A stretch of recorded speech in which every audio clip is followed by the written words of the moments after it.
I'm Ken Weinstein, president of Hudson Institute. We at Hudson have just released a new paper that looks at some of the challenges associated with the U.S. developing a military defense trade relationship with Brazil. This afternoon I had the pleasure of sitting down with two Hudson scholars, Seth Cropsey, a senior fellow who is the former Deputy Undersecretary of the U.S. Navy and an acknowledged expert on U.S. defense policy, and Ambassador Jaime Daremblum, a senior fellow who directs our Center for Latin American Studies. Ambassador Daremblum is the former Costa Rican ambassador to the United States and a longstanding expert on Latin America, to get their viewpoints, which were expressed in the paper that they did. Brazil has the power to veto important issues regarding equity, regarding military technology, regarding the purposes and the direction of the company as it produces military equipment that would put at risk any agreement between the United States Defense Department and Embraer.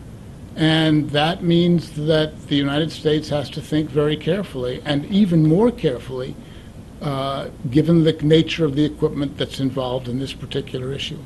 Brazil's foreign policy, particularly during Lula and post-Lula, has become very intense, has become very combative, and very confrontational, and very anti-American.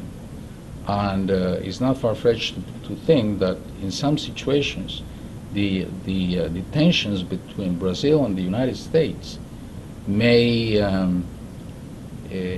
turn the trade relationship of Brazil with the United States hijacked by the foreign policy considerations of the Brazilian government.